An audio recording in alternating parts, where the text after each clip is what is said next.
Alesia ma le ainga Lotu, uso amalo tātou whai tāpua inga. Hatalo whātu fo ia i lātou tāpua i mai penga tu whai langi, i nei sa pati. Malo soi fua maua ma le langi maina, mai a tātou tāpua i ilo tātou tua.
Lava wa si la fia lo unofo I lalo ma lo utula I lunga.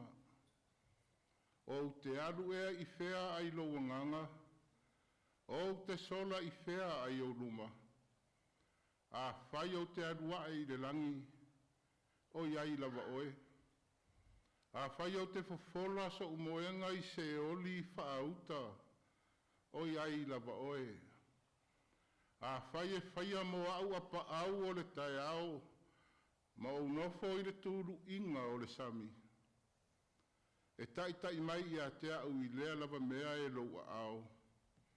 E ta awhi mai fo'i I a te au lo au tau matau. O Lord, you have searched and known me. You know when I sit down and when I rise up. Where can I go from your spirit? Or where can I escape from your presence? If I ascend to heaven, you are there. If I make my bed in Sheol, you are there. If I take the wings of the morning and settle at the utmost limits of the sea, even there your hand shall lead me, and your right hand will hold me fast. Let us pray for the Holy Spirit. Tātou talo mo le nganga pa ia. Le tua tolu tasi pa ia e le tamale alo mo le nganga sa. Tai mai e lo nganga le nei tāpua inga ma le osi ngata ulanga. A watu fina ngalo mo mātou loto taritonu ma le whātua tua I la wafio. E te le tu una lava I mātou. Whaama malu I lo whatasi mai le nei tāpua inga le ali ie. Na ia mātou I loa, ia mātou la ngona, ia mātou mōri mau I lo sili esi. Fio mai a langanga pa iai.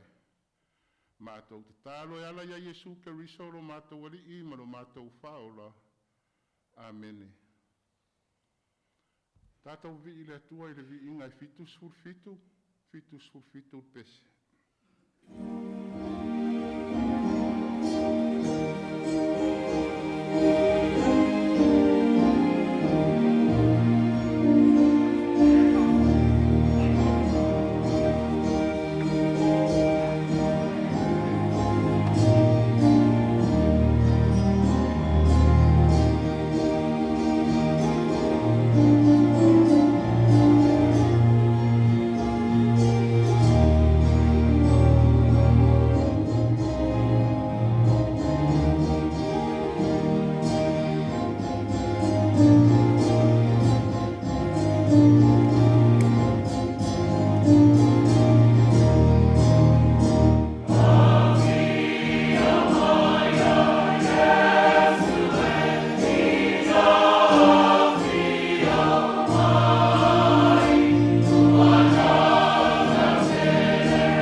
Fatua ia orepa, marou dualo. Whaftai maua manoa tātou tāpua ia ili nei tai au, whamanuia le tua tāpua inga. O le whaitauina o tuspa ia. Tusi o le nei aso le whaasolonga al tātou tusi whaitau aso maua mai le whenga inga fau. Korinito e lua ilo nam tā upo e tolu. O le a tātou whaitau whewa wai mai le whai upo e fitu. E o atu le whai unga o le mta upu. Bible reading for today is from the New Testament, Paul's second letter to the Corinthians, chapter 3. We will read responsively verses 7 to 18 in the Samoan translation. Korinito e lua i le mta upu e tolu, fitu i le sefulu walu, tātou whaitau whewa wa iai. O a whionga pa ia alu tātou atua. Ai a whai sa whapea le mamalu o le Sauniga na o mai ai le oti. Na tongia ai I mataitusi I maa.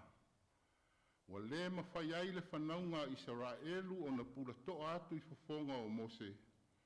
Ona o le pupula o na fofonga. O le pupula lea e wha umtia. Le mwasi e mamalu Sauniga o mai ai le maa. Awa a whai sa mamalu Sauniga na o mai ai le whaasala. E matua siri lava o na mamalu o le Sauniga. Ua o mai ai le amiotonu.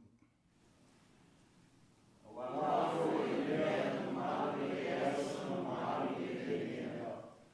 O le mamalu sisi esi.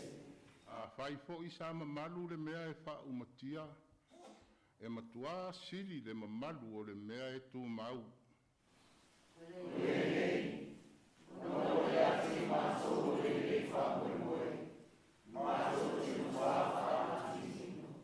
Ae le pei o Mose. Na tuu e ia le ufi o na fofonga. Ina ia le mawhai o na pula toa ai o le whanaunga Israelu I le unga o le pupula ua wha umatia.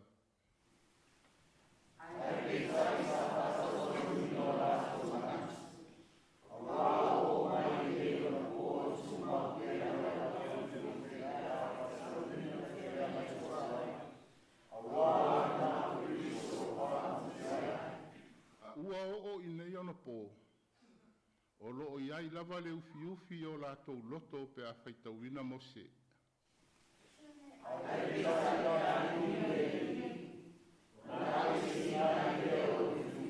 O le alii hoi o le anganga ia. O le mea o iai le anganga o le alii. O iai le saorotonga.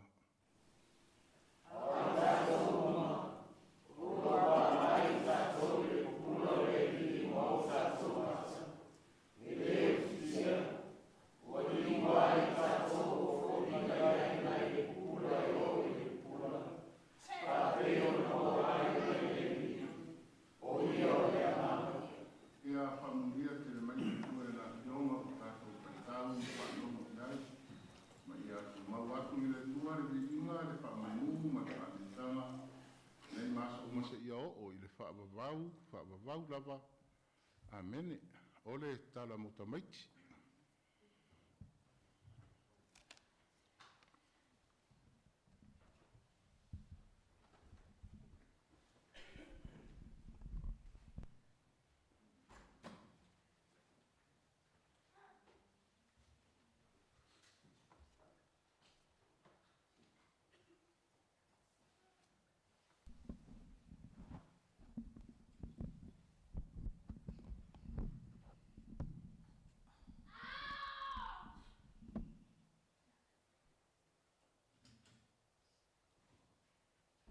Test, test.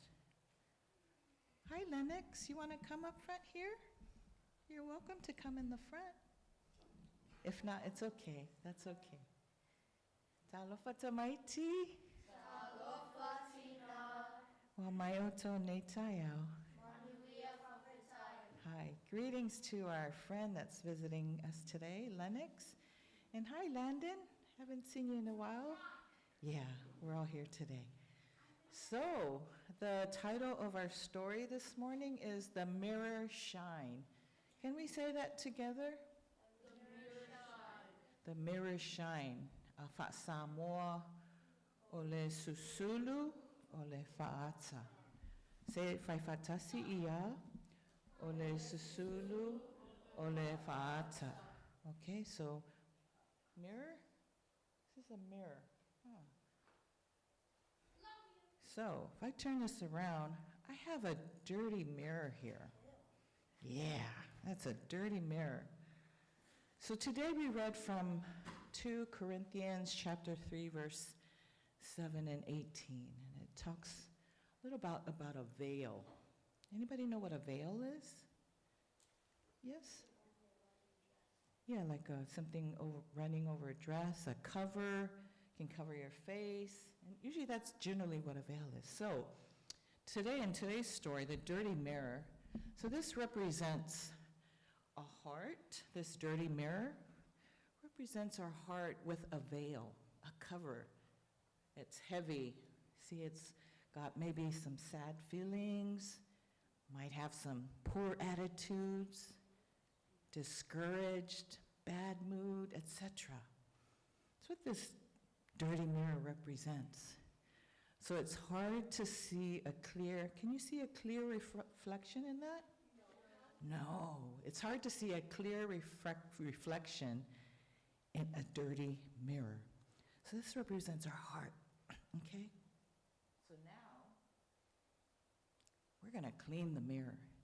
And this was taken from Corinthians. But whenever anyone turns to the Lord, the veil is taken away.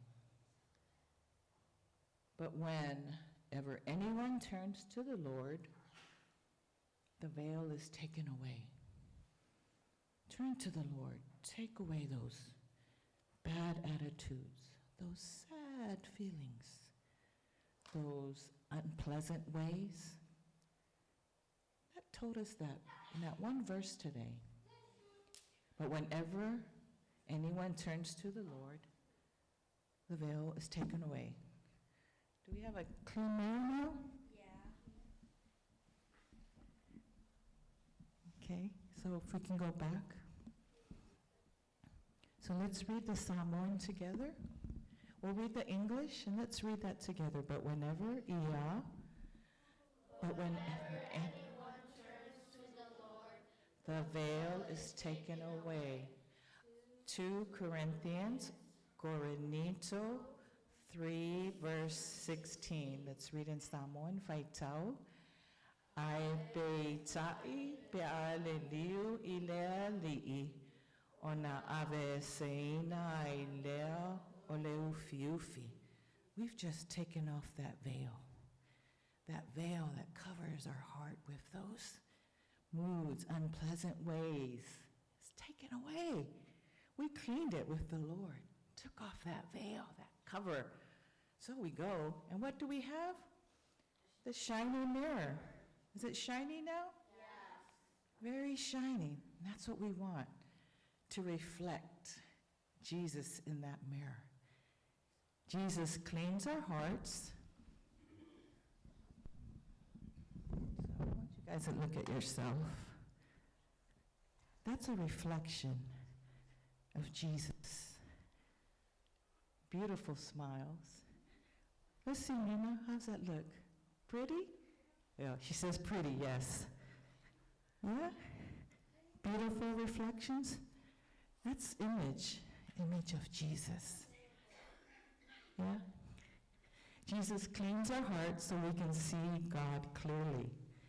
As we spend time with Jesus, our lives become like this shiny mirror reflecting Jesus' love to the world. Okay? So remember that. This week, I know some of you have finished school. Some of you will be finishing school. Keep that shiny image of Jesus. Clear away the cover.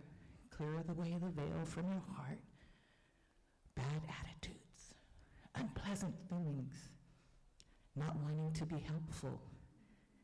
Being disobedient to your parents or your teachers. Not being kind. Those are all the things we want Jesus to take away so we can see that beautiful reflection of Jesus in our hearts. That's our story for today. So the only thing I'm going to ask you today is to come up. We're going to stand over here and help me sing This Little Light of Mine. Please, Jason, let's all come up on the steps here. You guys all know the song.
Fills your heart with the things that I explained earlier. Have a wonderful and blessed week. Manuia to whanau. Manuia tatu ainga Lotu. Swafo Yesu. Amen.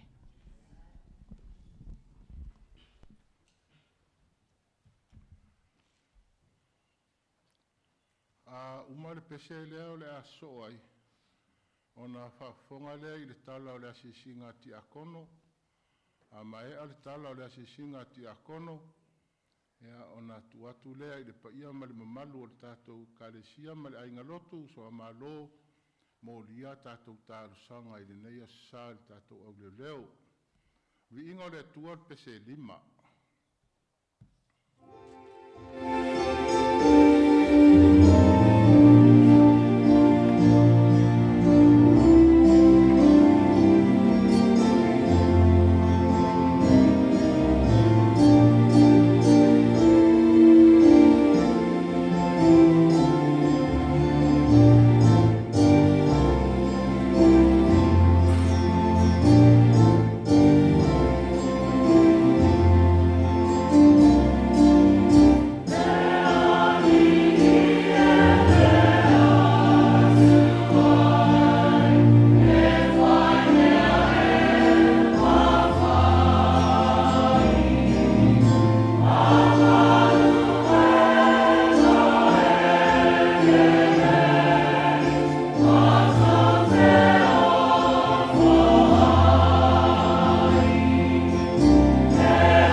ia ma le minau se kawai tala hoi ma le whaitele nei tai au manuia tai au le fia a le tai au foi ua oli a wā lea ua tātou whesila whai le nei tai au fou ma le tai au manino. I le whaasopolia mai lo o tau soifua ma so mātou ola. A tō manatu le waiaso o tua nai se ia pā ia mai le nei tai au. Ma eu, ma ofa foi. Whelanu nanu ai foi le alofa ma le anga le leo le atua. A mata mai a le tamara ngā luenga ma le whaletua, le nofo alo, pa ia lau whai ngā luenga, le tina malolo. Lea wheu tātou whaatasi le tai au ma le sunga le toa ina ma le whaletua ma le nofo alo. Le loa lo le tātou e kalesia. Iona tūlanga whaalupe, ai meise alo ma whanau, tali whaali ali le atua le nei tai au. O lo pule alofa le atua, o lo manuia le tātou ainga lotu, ngau sunga le whawhengainga, tala oto leo le nei tai au. Ma ofa le anganga leo le atua, i le puipuinga ma le Leoleo ina lo o tō soifua ma so tātou wola. Lea o lo manuia ai le tātou e kalesia, iona tūlanga whaalupe. Al te talo a lo whaatau wa. Pa ia mal mamalu e tātou e kalesia, ia tātou te talo. O i lātou lo whaatau to lia i maota, ai meise maota ngase. Tātou te talo mo i lātou. Tina tamamatua ia mitiloa ma le whaltua ia to ono. Seunga le tia akono ia lapi, whaltua tia akono ia tifa, tina matua ia uilau, tina matua ia olonga, tina matua ia muripola, tina matua ia tioli. O ila to ia lo whaatoa tolia. Maota ono le lavo le malosi. Le ngata ilea, tātou te talo foi. Mo niso tātou e kalesia wale mawhaina a au mai nei tai au. Ono lo whai malanga, lo tuangia, kiu te mawhaiba. A o nisi foi o tātou au talvou, o tō walo ma tātou whanau. Lo whengai ma pokalamo nei tai au. Tātou te talo mo i lātou. A wale lātou sanga le mū le toi taliu mai ma toi foi mai. O se mori mau whatau waa lea, lau sunga tamāna ngā luenga, sunga taitai, o lo manuia tātou ainga lotu. Ia o se nganga hoi lea, tātou talo mo i lātou, o lo whato o tolia, ia e mese o e o lo whainga malanga. Ia mo lo whalo au tele, ma lo lo atu whaftai.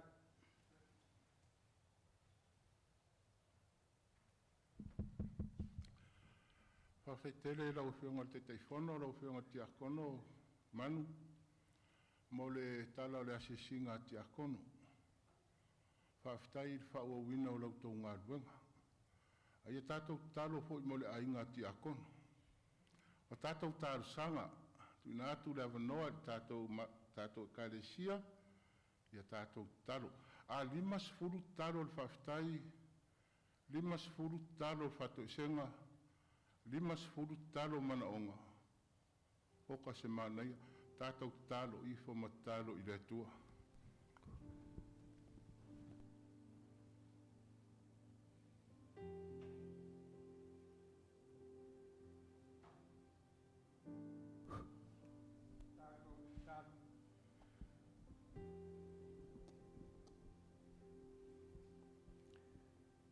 Lo watu wae,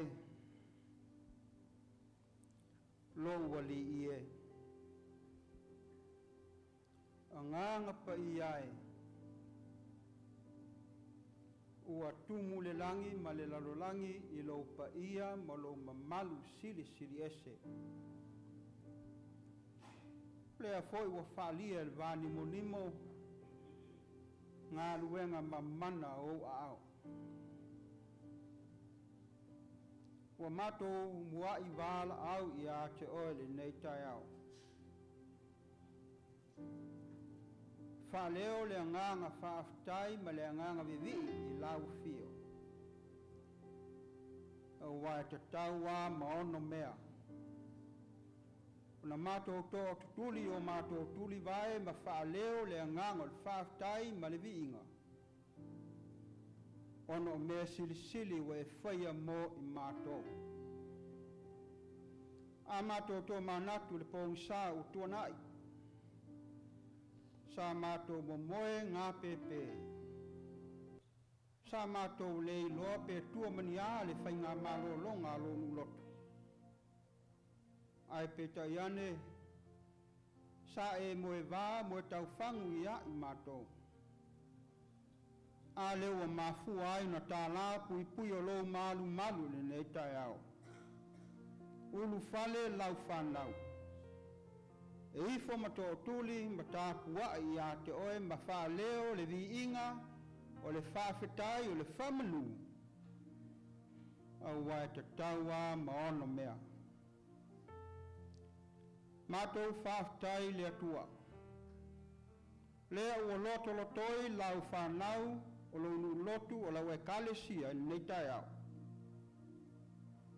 Mātou moni mawina talo le asisinga. A mata mai le tamao le ngā luenga, ma le tinao le ngā luenga. Pai o le au whai ngā luenga. Le mamalu le kalesia I ona tūlanga whalupe se ia o a ialo ma whanau. Whaftai tele le atua. Whaftai lo wanga le lei. Whaftai lau leo leonga, ma lau teo singa, ma lau pui puinga. Le lato soi fua. A o le ola. A o le lato au au nanga foi I a te oe. I le uru fafo ma le uru fale. Le nawa I aso I tiu te mawhaiva ma ngā luenga. Ma so se mea. Le atu wae. Wha maa loa lofa. Wha whetai lo wanga le lei. Wha whetai I lau pui puinga. Le o sanga le muai lo lotu le nei tai au. Mātou vi ia ma wha ne lo ma malu siri ese. A wā lo ma malu ma lo siri ese lava lea. Lea ua mawalunga ai fuanga ma lava singa lo lotu. Whaftai le atua. Sa mātou whaitau ia ua fionga pe ia. E whai lea ma mala malama I o mātou wana. Whai lea ma ala e tau lai ai lo mātou ai.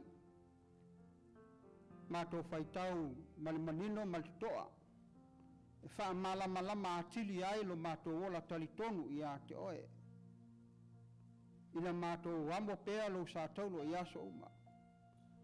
Mātou whaitau ina ia tu mau pea lo mātou ola talitonu. A walo mātou wola tautua I a te oe so seala, whaaftai tele le atua. Wha malama atili ai le pōng sālo mātou wa ai, mo mātou wala. Vi ia oe, wha fo ia le nganga whaaftai.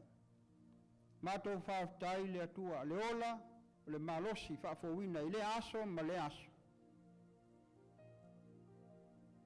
Mātou whaaftai le atua. E le whaingo fie la mātou sāwalinga ma le mātou au nanga. E ai a teime lape ai. E ai teime mātou solo muli ai.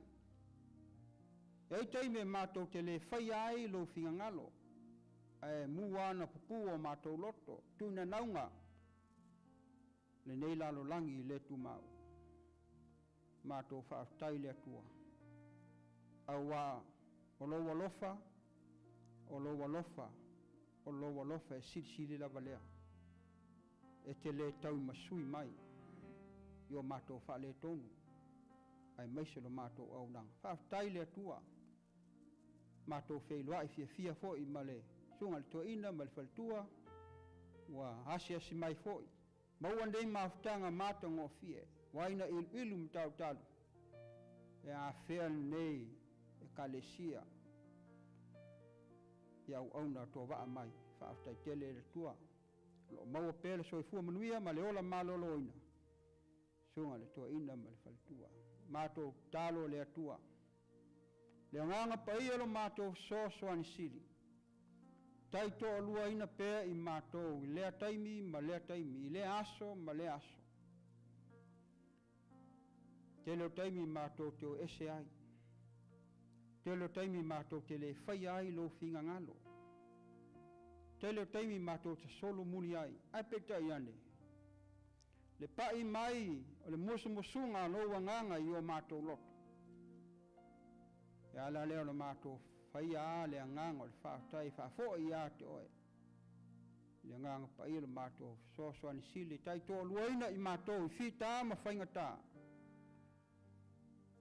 fo ia le inga mai tu mau ia te oe nei maso malava sili ana mato fa tai le tuai le taulanga tasi ai afe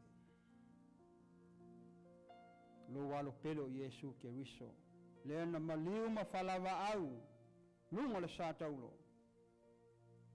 ina ia mama ngalo tangata ngasala le tua fa tai tele fai ai pe lo lava finga ngalo ai aua lava o mato loto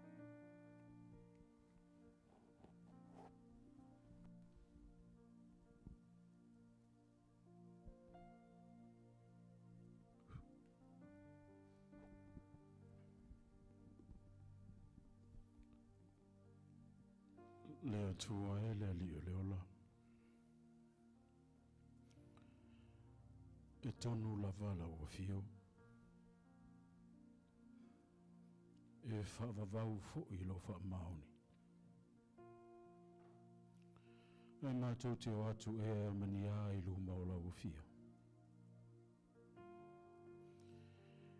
e mātou te ifo atu e mani a I luma o e le atua maualunga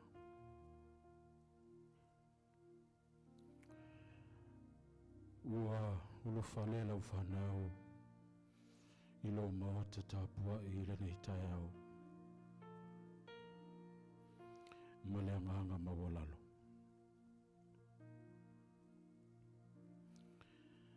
ua mātou wifo I lau wafio I le nei tai au awa o I mātou o ntangata ngasala I ulumau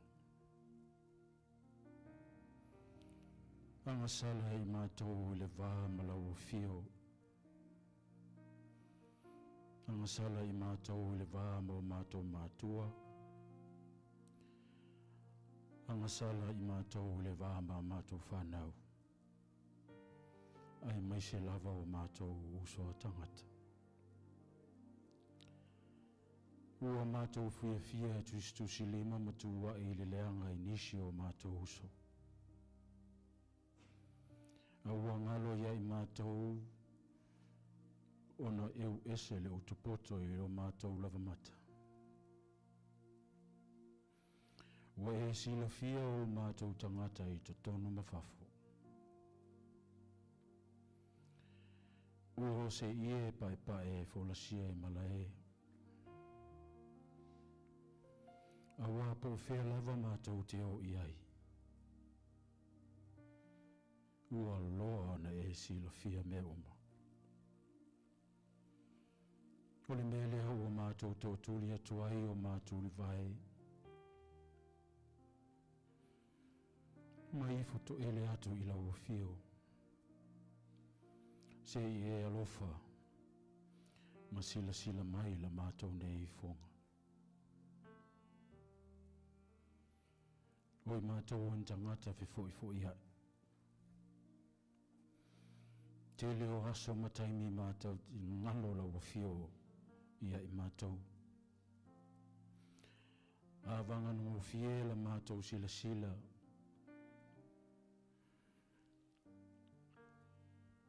Ile malu le taitai au. Mene nefu ai la mātou va ai ia te oe. Malo fa hali mai mo I mātou. i lea aso, ma lea aso. Ngalo ia i mātou lo walofa ma lo wanga le lei. O lo e li lingi mai pea i lunga o lo ainga lotu. E mai se lava o mātou o whalea nganga, pa i o le au whai ngā luenga. A fionga i tia kono ma le mawhutanga tina. O lātou tiu te mawhaiva. Ai peta i le tele o taimi. E ngalo na mātou whaafoi. Le vi inga ma le whaafutai i lau fio. I lo walofa ma lo wanga le lei. Lo e li lingi mai pea mo i mātou i lea aso. Ma lea aso. Whamangalo i mātou. Ono le tele o i mātou tamu whaia i te alo. Le aso i te toia fio mai ai. Ai peitai. Ile ai wa umba ona e wha iloa mo i mātou. Whamana ngalo i mātou se se mau mātou wangasala i so se mea ua mātou whaia. Angasala ua mātou whaia ma le iloa. Angasala ua mātou whaia fui ma le iloa. Mātou te tatalo i lau fio. Se e alofa. Whama ngalo mai la mātou i whonga i le reitai au i luma o lau fio. Nisi o mātou manatu. Ua le taea i la mātou whātou senga i le reitai au. Aua loa na e si la fia lo mātou atua. Alofa. Avea ia le toto pa i o lo walpelo i Jesu Keriso. A o lo mātou wali i ma lo mātou whaaro. E wha mamā, ma fufulu e se nai o mātou ele oma. Hei e fua in tangata fau ia i mātou. Mātou te au auna. Matau tua i pēr i lau fio e ala i lau fe au. Ma lau ngā luenga. O la mātou whātou e senga le ala tu suafu pero Jesu Keriso.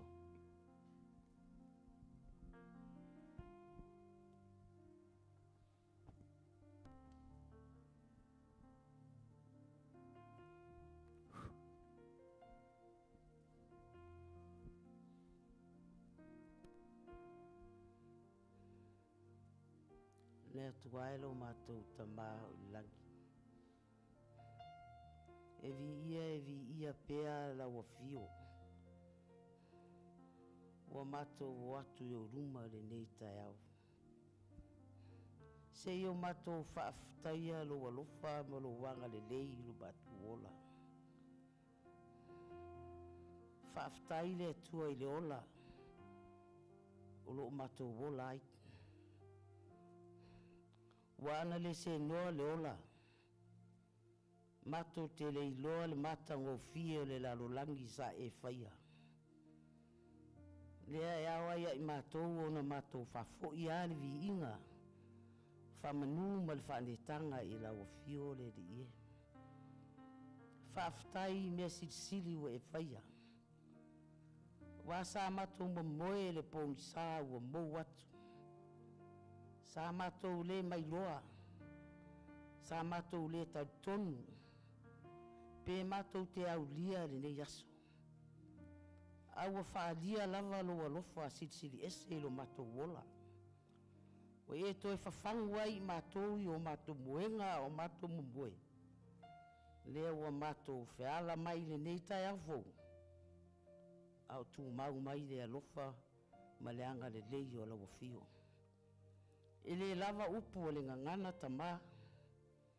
E sula i le alofa sili ese o lau fio. Pe a mātou mawhau. Nei tau sanga e tele maaso e tele o e foa i o mātou wola. A oai ea i mātou e manatu mai ai. Lea tuai. whaaftai tele lo wanga le lei. Whaaftai le atua le lava yaso. Sa la lau wai o lau whanau. Tiute mawhaiva. O ngā luenga sa whea ngai ma i la tōu. Le au malpo po ma le au. Wā tau singa o ainga. Tau singa o whanau. Ai meise le tau tuaina o lau whea au ma lau ngā luenga. Meise fo i nai whanau. Sa o atu ia o onga lea o inga le poto. Waso lato numanai manbia. A o mātou fo ino nofo te tonu o mātou whale. Vi ia lava le alofa siri ese o lau fio. Ne ua mātou amatalia le neiva yaso fou. A o tu mau mai le alofa ma le anga le lei o lau fio lo mātou bola. Le ao na mātou whafo i ai le vi inga. Whamanu ma le whanetanga i lau fio le di ie. Whaaftai ia wafionga pa ia. Sa mātou whaita wai.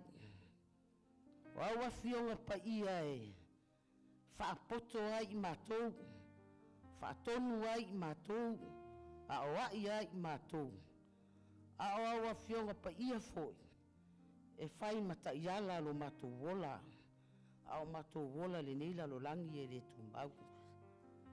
Tele manono ai mea e mātou ti whia whaaftai ai lo walofa sitiri ese le di ie.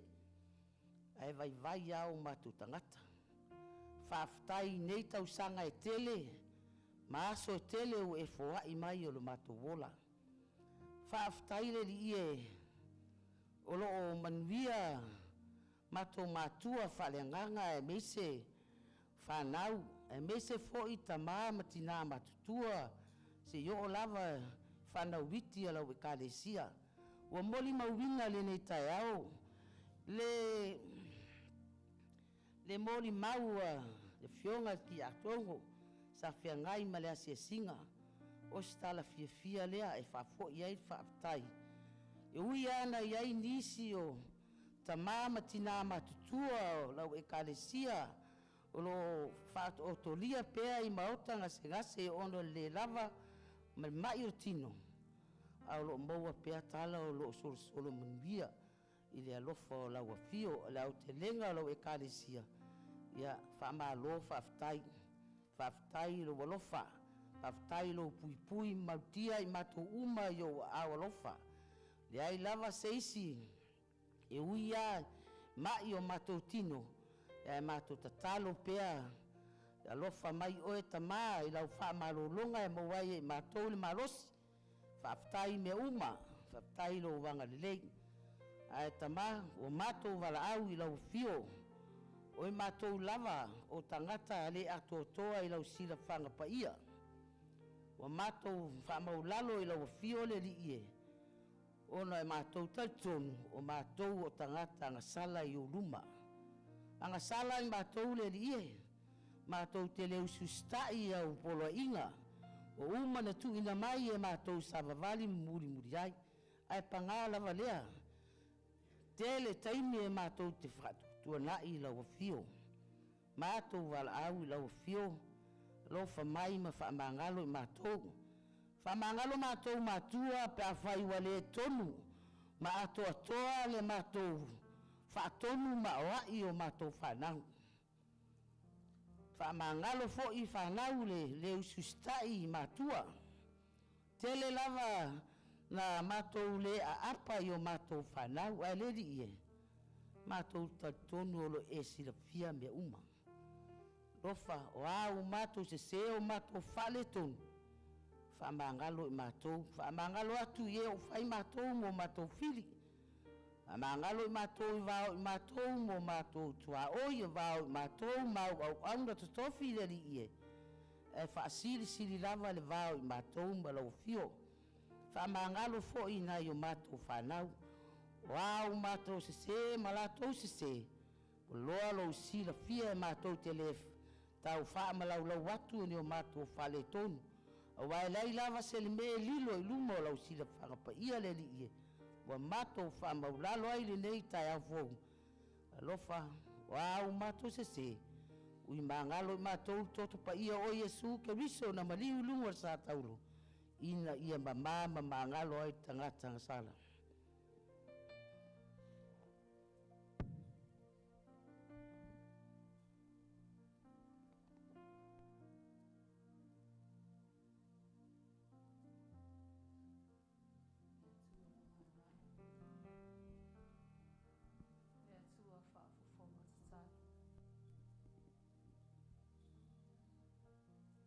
Ele umalava lo mātou wanganga fia vivi'i, anganga whaafetai, le whaamanu ma le whaanetanga. Ona o lo walofa, ua sili lava lea mo I mātou le tangata na e whaia. Mātou moli mawina, lo alofa tu le noa I o mātou tangata whaatau waa. Le nawa yaso, sa tofu lava I mātou malana e atiai. O mātua sa whaia le whaiva le tāpuai. O I mātou sa whiangai mga luenga. Nai whanau fo'i sa o atu I a oa onga. Leali ie. Ma eu ma matango fie, lo walofa ma lo wanga le le whaalia mo I mātou tangata. E nā fo'i vai aso, sa mātou tu ina atu ina mola ua fio. Pa moenga o se tasi o tina. Ua e tali mai, ma e anga le lei mai. E ui lava ina le ato atoa lona malosi. E le whaititia lo mātou wanganga fia vivi iai. Ma lo mātou wanganga whaafitai. Ona o au wāwenga, ma lau whaola tanga mo le tina vai vai. Whaafitai sa ele tu la fohai mātou uma, I o mātou tiute mo mātou whaiva ua e totofi ai I mātou. E awa ai na whaape atu. O mātou wangangai. Whaamanu atu ia I a te oelo mātou ali. O mea uma fo'i o I tutonu I a te I mātou. Ia sanga whaamanu ina lo suafa pa ia. A wai pe alu lava le ne yaso, o mātou tau lo pa ia ma lo sili sili ese. E le whaatusa, e le lanu lo wanga le lei. E ao ai pea o na mātou whaafo ia le vi inga ma le whaafitai. I lo walofa whaalia I le aso ma le aso. Sili la mātou whaafitai. Ono lo walo pele o Yesu ke wiso. Na maliu whaalawa au I lungo le sātau reo mātanga. Ina ia whaamama, whaamangalo, so mātou vai vai, so mātou le ato atoa, ma so mātou whaatau whaa. Le matāua o lona toto pa ia na malingi I lungo le sātau. Mātou tito tuli atu lo mātou matai. Ia whaamama ma whaamangalo le tangata angasana. Ai mātou te leito laulau ina atu. Ua e sila fia le I fonga lo nu lotu I le nei tai au. O se nu lotu fia whai manuia. O se nu lotu e fia o ngā pia mo oe. Malo malo. Mātou te tatalo whaamolmoli. Ia e whaamanuia le nei nu lotu. A mata mai lava i o mātou mātua o loo ta ia le ngā luenga. Le laulau a fono, o vaenga ese, o ta māma tina mātutua e o nai whana witi. Aua e te tūla fua ina i mātou. Ia e fua i mai pea ia i mātou le loto toa, le loto tele, le loto fia. Mātou te ofo i nātua i mō oe lo mātou matai, lo mātou wola whatawa. E au auna, mao ngā ai mō oe malo. Manatua ma le alapata māma tina mātutua o lau e kalesia. E le o ato atoa le mālosi. Eli e.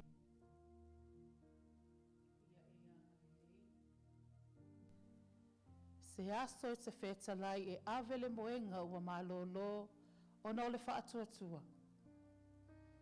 O le vi inga e whaafo i a te oi. Angale leina ia mātou whanau. Lama whai ua lātou tau mawhainga i le nei fo i tau sanga.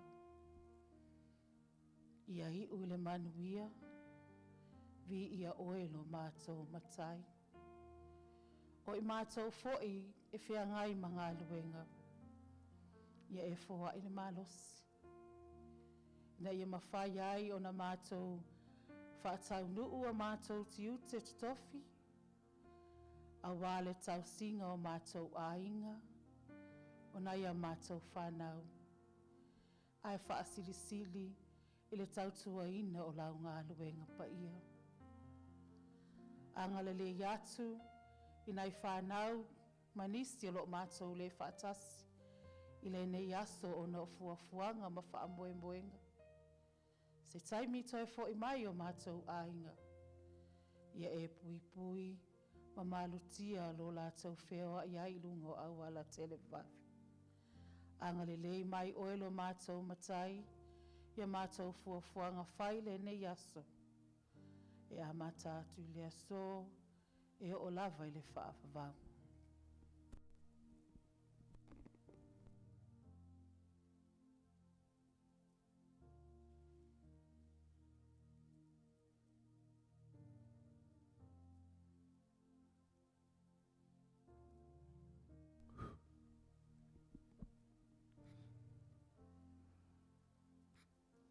E manusina le soa lo olofa le rie. Wa ua tumu le langi ma le lalo langi. I le pa ia ma le mamalu o la o fio. E ui na mao ma mawalunga lo nufuari. Ai wasili ona e lata mai ai mātou taimi uma. Olo mātou wola. I le solo le lei, po le whaingata. O lau fio, o le pule awa au I mea uma. Le taua lunga o au fōwhanga. O le whaia leo le tangata ina ia fōlinga ia te oi.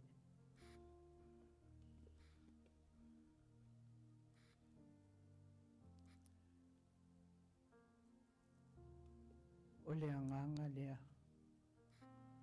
O le anganga o le nei tae au.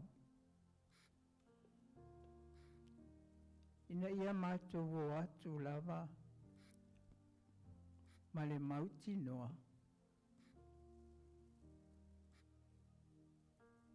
O lo walofa, ma lo wangalilei. O mawhai ai o na mātou to e tū vai mai le nei aso.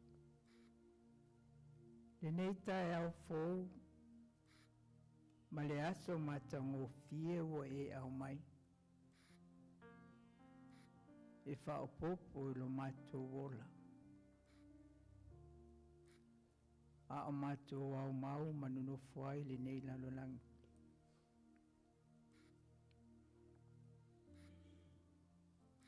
Ele ngā whatia ia mātou upu. Ele ngā whatia i o mātou langona.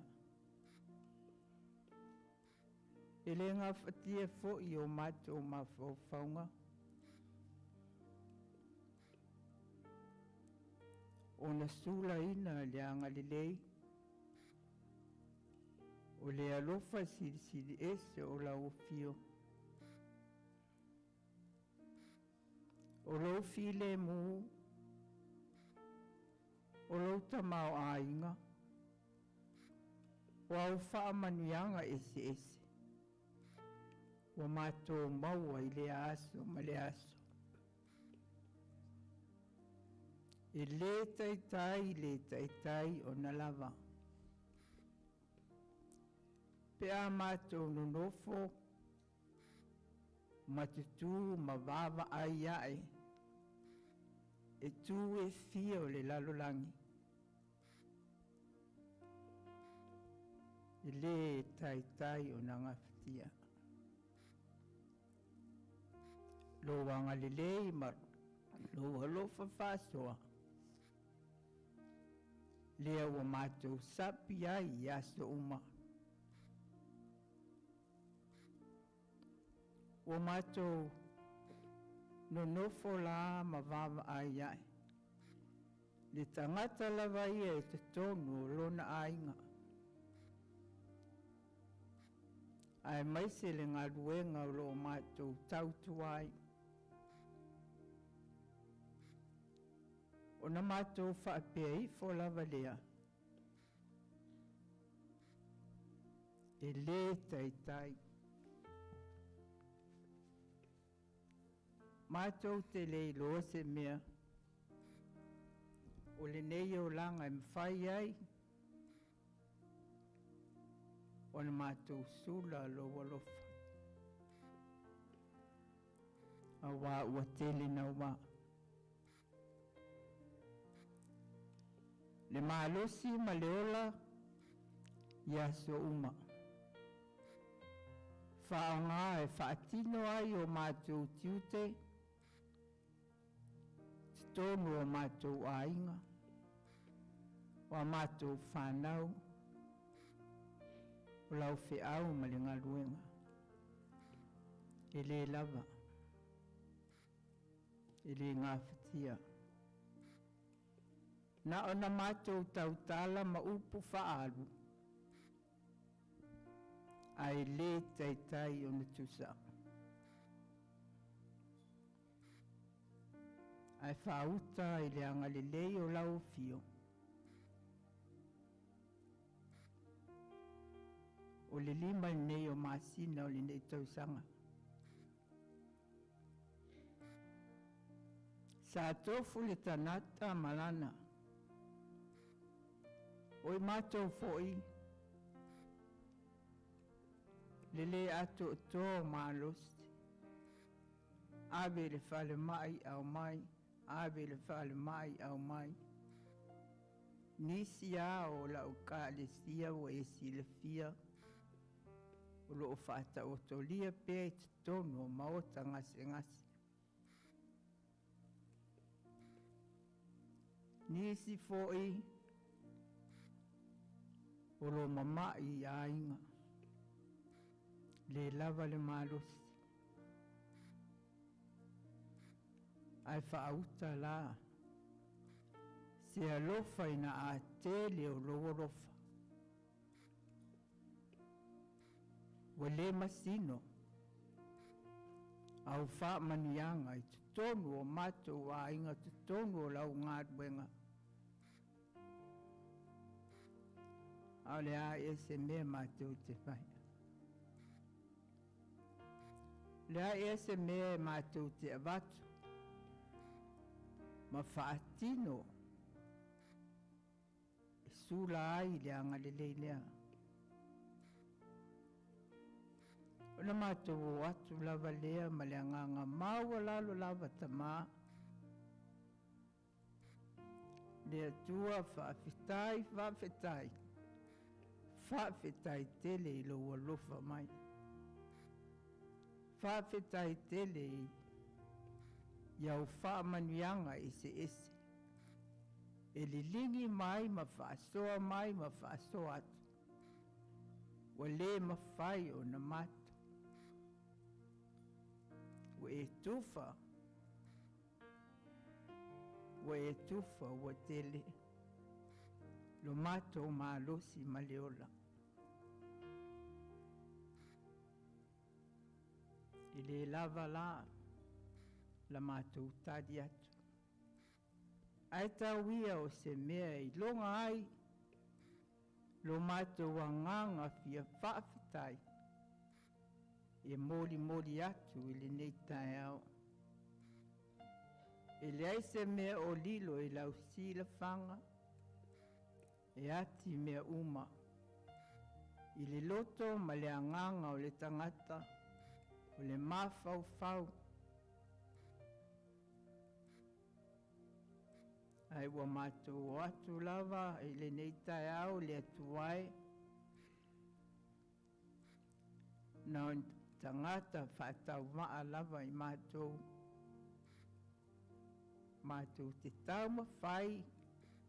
Le me o iai lo mātou mālosi le poto ma le iloa. I sula. Le anga le lei ma le alofa whaasoa. O la wafio I tutonu le nei kanetia. Whaafitai tamā. I lo wanga le lei mai lau au na ma le tina ma le nofo yalo. Whaafitai le mālosi wa e foa ia I la ua. I whaonga ai lo la vala awina. I lau fe au ma le ngā luenga. E tautua, ma whai le ngā ruenga o le asi. Yo mātou tākata. E le aini e mātou oa. E le ai foi se manuia ia I mātou. Ai nao na mātou tatalo ma tuu watu I luma o la wafio. Se e wha manuia ia I la ua. Whamanuia le la ngā ruenga o lo o whia ngai ai. E le whaingo fie. Le ngā ruenga e tūmu I whainga tā. A o lau ngā ruenga e whaingo fie mea uma I le lei mea uma. A o le whainga tā.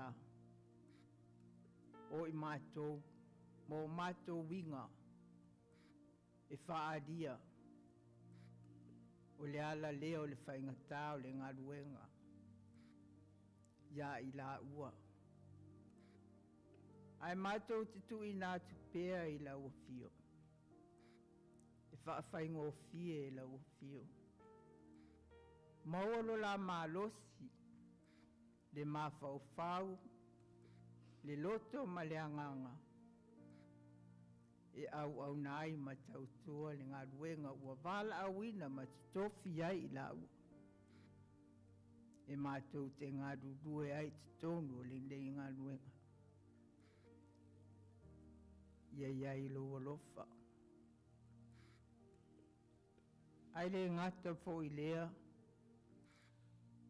O nai o mātou tamā matina o le whale mai. Anga lelei ma whamanuia. O e lava o le fōmai. Fōmai o vai la au, fōmai o tino, fōmai o le anganga. E mātou te wha moe tasi lava I le alofa ma au alofa o lau fio. E mātou te manui ai. E mātou te malolosi ai. Alofangia le soifua. tai e la wofio. Ia i lau taimi, ia i o waso, e te wheta lai ane ai, tō ia i lunga, ma e arua e malo loi lo whatuatua. Le tuae, e le ngata foi i e mātutua i ta māmatina, ai maise ana ia mātou whānau.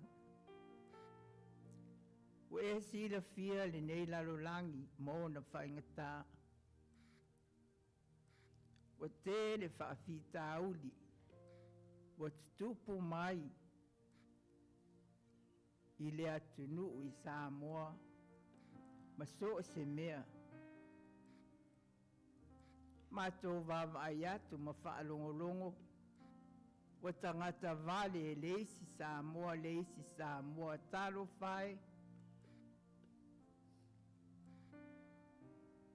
Wo o le whaingatā ia mātou whānau. Ai mai se o fuala au whaasaina o loto le toi. Te tono au lotu, te tono a inga, te tono whānau. Awa mātou o atu a i o ruma le ali ie. O e lava e ati lau sila whanga. Mātou te wha moe moe le alofa, ma le angalo lei o lau o fio. Wha paolo i fo wa au. Na malu tia ai lo lātou so i fua tupua. Tau mamao, mea leanga o le nei o langa. E le ai sese mātou titua iai. Nā na mātou talo, matalo, a o la wafio e te whātupu. Ina ia manuia lo lātou soifua au auna. Lo lātou soifua a o ina ma tupu ai. Tau mamau, ia me leanga o le nei soifuanga.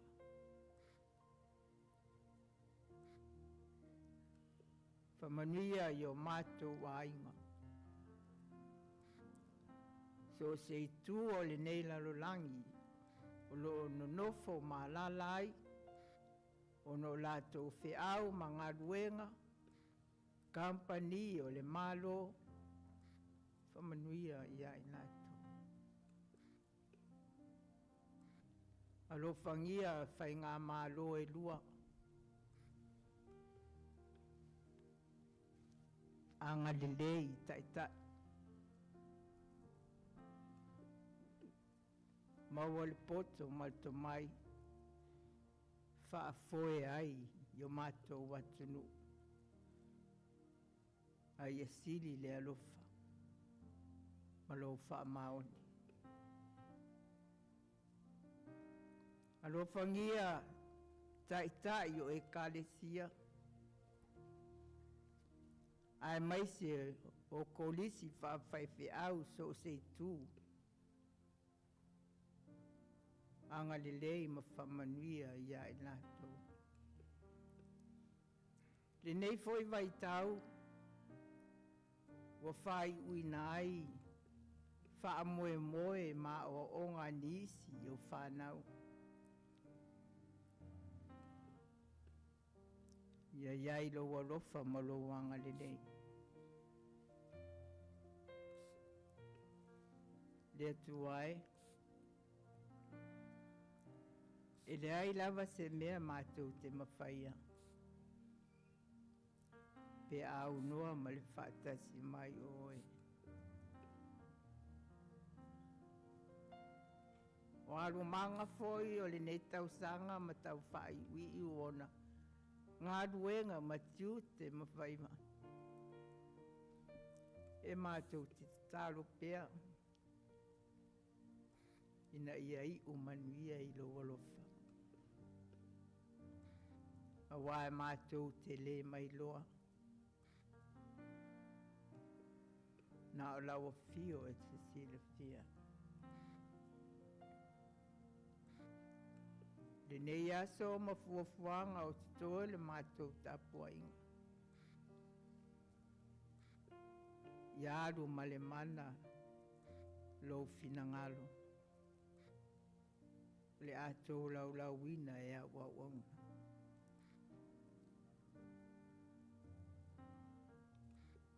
Ia te tō i o mātou loto mānganga. Ia ola matupu. Ia fua mai ni fua lelei. Ina ia maua ai e mātou. Leola tali tonu ma leola whātua tua i la ofio. Na ia mwhai o na mātou maua pia. Leola e whaavavau.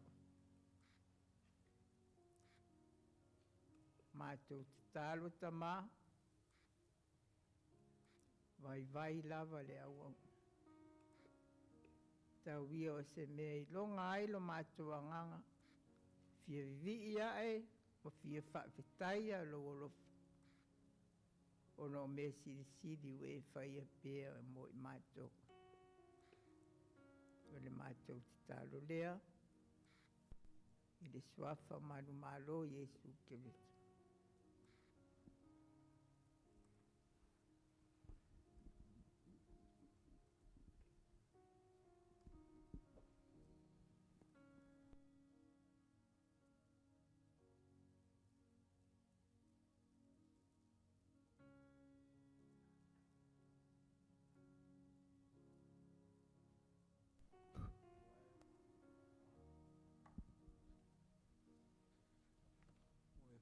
Fonga me whalongolongo whanua.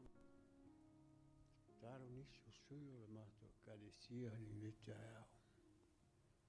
Hafo yatu yate ole hawhatai le whamanu ma le whanetanga. Tūrai pēra wolofa manoanga le mai mo e mato. E mesere ne karesia. Te mai lava ina o onga ma le whatua me noko iano. Se o lawa se se o tui titi. A tai lo wolofa lea lo whalia i le mei tai au. E o mātou pali mai ei lo malu e whaafo i atu li vi inga, wha manu ma le whanetanga. Ina ia sula i pēra lo wolofa malo wanga le rei mai mo i mātou e leo noa. Ia mātou talo whātou ese i ati oe. Walawa ni meo e sira pio o le tunwai le mātou e karesia. Te mai lava i eo mātua se eo fo i se tasi o piru i titi. A tono le ea lava sesi e leo lumo la o pio i tu ma le angalo o mātou paia a mātou ieire ni o langa. Ia te talo se e lofa wha mangalo mai le ponga lo nu i ne nei tae au. Ia mātou talo ti e lofa nia na ia mātou mātua wha le anganga. Wai pēa i la o le mau tele. Wai le malosi i tino le wa malepu. A mese le soi ua la o nai i a te oe malo pina ngalo. I mātou te talo lo pania le karesia o i nisi o mamai. Le o ato o tofo le malosi le nei aso. I au atu i ele wolofa. Te rai atu ia i a te i la tau. Tula ia na ave lo mbuenga o e malosi lo whātua tua. Mātou te talo lo pania le tuputupu ai le mātou karesia i alo mo whanau o nu. Ia maua pēr i lātou le malosi. O wai le potu i nei whanau o wāda lātou manai. I lātou mwha o ongai tonu nei vai tau a o mātou iai le nei lalulana. Mātou te talo wāni mea wai sira pia. Miai de mātou kālesia ni iewa mulmura se e fuwai mai. Tu sa ro masani o le rogo fua lea. Mātou se mangsara pa mulmura wha mangaro le fonga. Ono ruswafa o mātou tatalo tuai.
Maua le matua mai le tusi sa o tātou whaitawina, Korinito e lua I lona mta upu e tolu, ua o whaongaina le whai upu e sifuru ono whaafafonga, ai peitai pe aari liu I le ali, ona ave e se ina ai lea o le ufi ufi.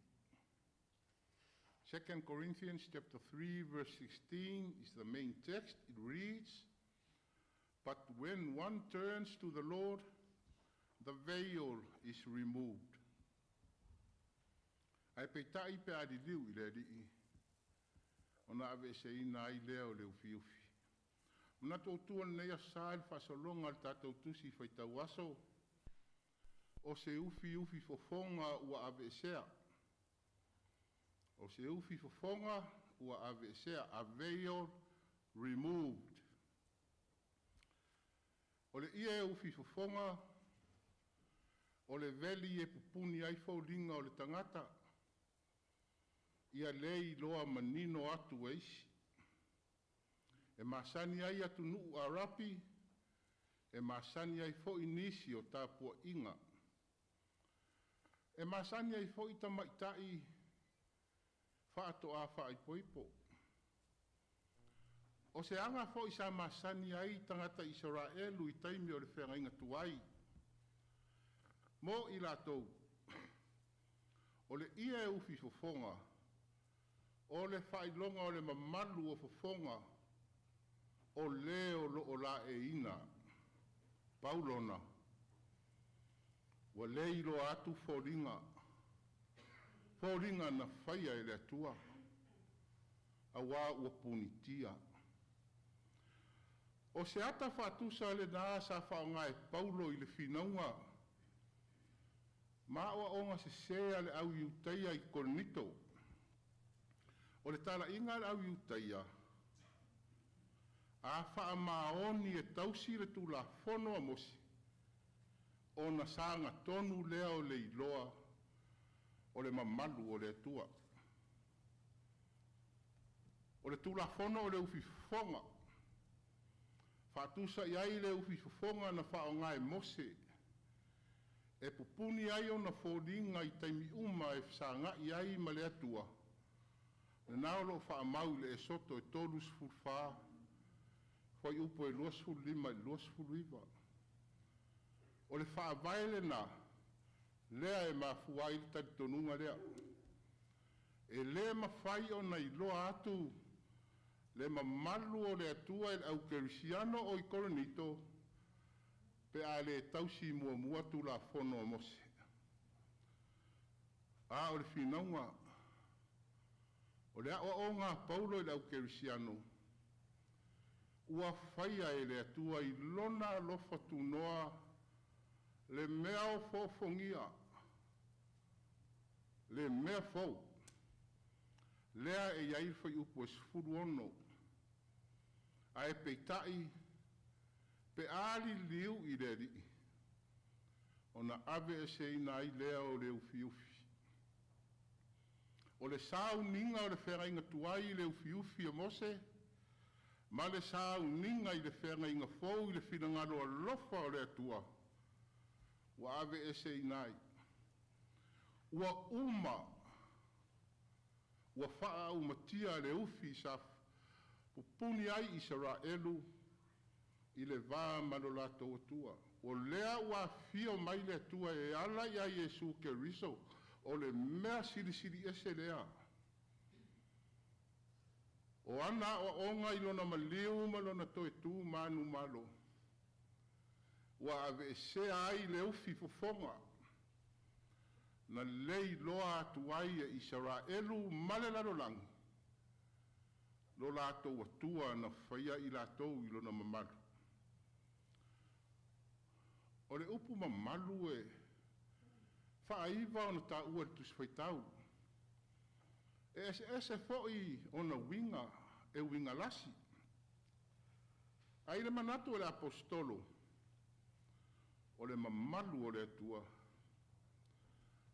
o le awai, ma le whaatasi mai o le atua, I lana tangata na whai.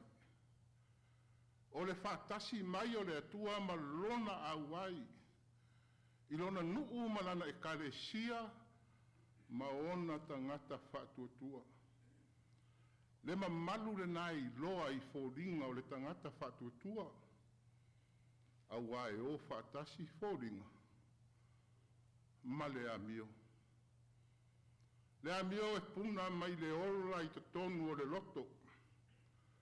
Le ola whaaleanganga.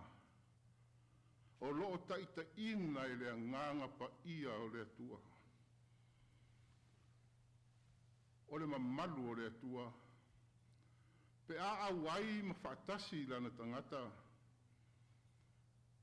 E le tatau ona ufi ufia. Ma e le ma whai fo'i ona e ufi ufi e seina. A wā ua ave sea. Ua tō e seina e le ri o Yesu Keriso. Whaavavau lava. O le whaatasi mai o le atua I lona mamalu. O le awai mai o le atua. E tū mau e whaavavau. Mō le au iutaia. O Yesu. E manino ai le tū la whono mose. Pei o nā oa o ai Paulo. Wa o ia o le atua ua liutino tangata.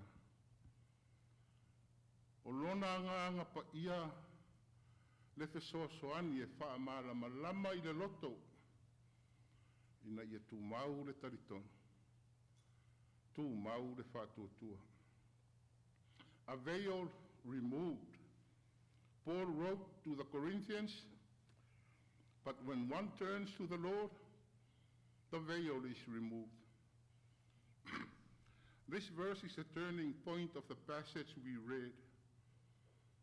The veil that blocked the Israelites from seeing and witnessing the glory of God has been removed by God Himself in Jesus Christ. This is the new teaching that Paul pushed through as he countered the false teachings in Corinth. In Jesus, according to Paul, we see clearly and witness explicitly the glory of God. That is the presence of God in our lives. All the time, every time. We can see it, and we can feel it, and we can enjoy it. Because the glory of God, the presence of God in your life and in my life is permanent. It is permanent. It's not temporary like Moses' veil in the Old Testament. My friends, the youth appreciate the glory, the presence of God in your life. The presence of Jesus in your everyday activities. Feel it. God sees His glory in you. And if you know that, and if you trust that, your mom and dad will see it. Your teachers will see it. Our church and our friends will see it. Humility, obedience, and trust in God. La ingai o re tua, tātou tāpua inga nei tai au, wa ave se ina i le tua ala ia Yesu Keriso. Ua tō e se ina le ufi fofonga. Ua tātou I loa ai mamanino I le mamalu o le atua. O lo whaatasi ia te oe.